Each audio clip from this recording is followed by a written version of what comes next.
Now, I want to take a closer look at these first home buyer financing changes that were announced today by the Prime Minister, Anthony Albanese. Now, he says this will make it easier for Australians to get a foot onto the property ladder, but there are significant concerns this is actually going to do the opposite, pushing up house prices further out of reach. Now, the Shadow Minister for Housing, Senator Andrew Bragg, has been deeply critical of the government's efforts to tackle housing, and this latest announcement even prompting a sly backhander from the Prime Minister today. Now, maybe the member can have a word with Senator Bragg, ring him up this afternoon and say, mate, I think you've got this wrong. I think you've got this wrong. I think you should back in the government on our policies. And while they're at it, they can back in our entire Homes for Australia plan. Senator Bragg joins us now. What did you make of that?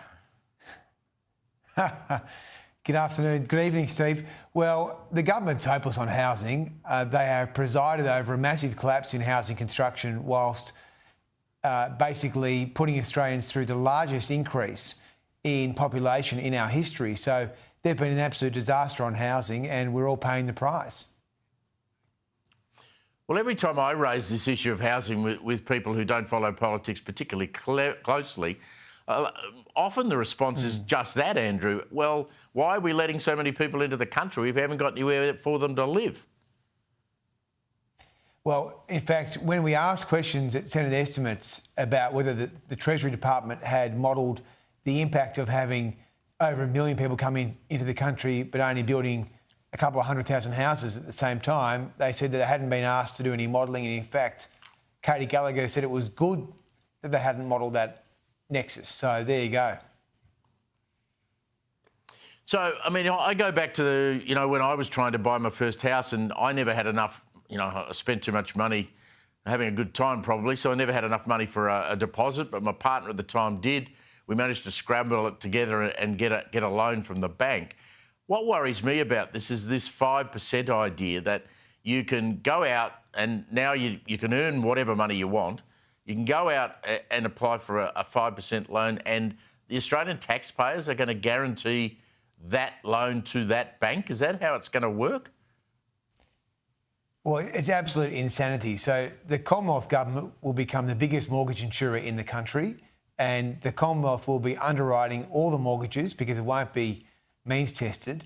And so you can see that very wealthy people, the children of billionaires perhaps, will become subjects of the scheme. And I mean, welfare is for people who really need it, Steve. It's not for people who have a lot of money. And when the scheme was initially introduced, it was about lower income people. And now expanding it to all Australians potentially who want to buy a first house without any means testing or income caps, I think is just a crazy idea that the nation can't afford. And there's not even a cap any longer on the number of these loans that will be able to be accessed, is there? There's no cap on that. So my sense is that the cost of this new scheme will be in the tens of billions of dollars in terms of the contingent liability. And I just think when you're looking at 10 years of budget deficits, this is another example of spending and costs, even if it's contingent liabilities, that the nation can't afford. So these guys, I mean, I'm very confused. It's hard to follow. They say they're against red tape, and now they introduce a universal government scheme for mortgage insurance. Similarly, they introduce a government property developer. So it's incoherent at best, Steve. Either you're against red tape or you're for red tape. I just find it very hard to follow. So what's to stop me if I've got an 18-year-old and a 19-year-old using them as first home buyers to apply for a low-interest loan for a property at 5% guaranteed by the government?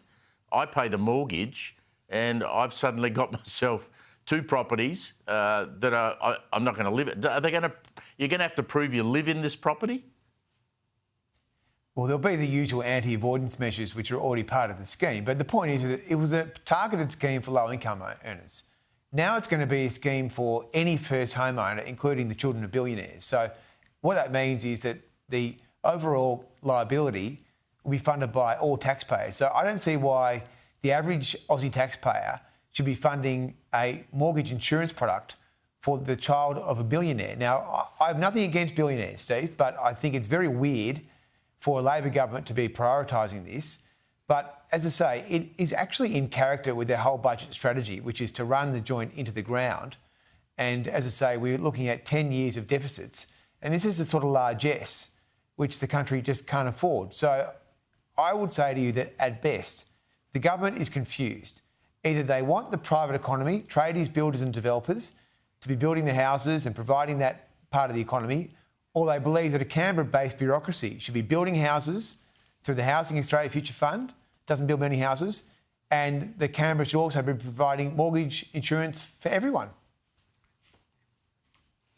Well, one bank economist this evening has been quoted as saying, well, the only people who are going to really benefit from this are people who get in very quickly, because the net effect of this is it's going to drive up property prices quickly. Yeah, well, look, demand-side measures can actually make the situation worse, often are very likely to do so. And the main problem is that we are living through the biggest population surge in our history since the 1950s. But subsequently, we've had a massive collapse in housing construction. So the government is giving us more people than ever and fewer houses. So they've got no chance of meeting their housing supply targets. Their Housing Australia Future Fund has $10 billion and it's only built 17 houses in 2 years. So the supply side is a nightmare. Now they come onto the demand side with a universal scheme for people who don't need government welfare. And then it's quite clear that these guys are never going to solve the housing crisis because they're incoherent and incompetent. So just explain to me, in question time today, the opposition were asking questions about why the government was copying opposition policy which you went to the last election with. Yep. How did your scheme differ to what Anthony Albanese's announced today with Claire O'Neill? Yeah, so the government have taken two policies that the Liberal Party and the National Party took for the last election.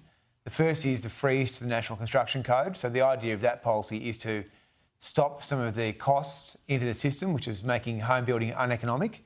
And the second policy was in relation to the Environmental Protection Act. So we wanted to approve a lot of the houses that have been blocked up because a parrot flew over a block of land in 1971 and therefore now you can't have any houses there. So those were two policies that we had that have now become part of Labor's options.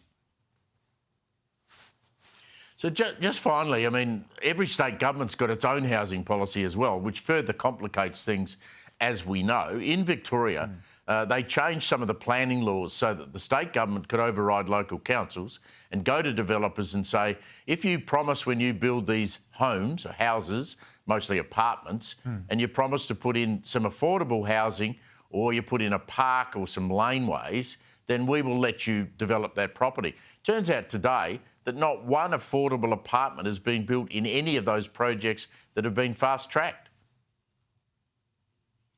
Well, I can't speak for those particular projects, but certainly apartment building is important, and a lot of first homeowners are going to be looking at a small apartment for their first house. So every time an apartment block doesn't go ahead, that's bad for younger people. And so in general, we want to see a supply-led housing recovery, which is why we've been speaking to builders and developers and tradies about what are the things that are making home building uneconomic. We know that Canberra-based bureaucracies is not the way to go. So we wouldn't have the Housing Australia Future Fund, we wouldn't be having universal mortgage insurance because we don't think that the taxpayer should be funding all these things. We think that the better way to do this is to listen to the people who are actually in the vanguard of housing construction. And we know that we need to get about 250,000 new houses each and every year, as opposed to what we're getting now, which is about 170,000 houses a year under Labor.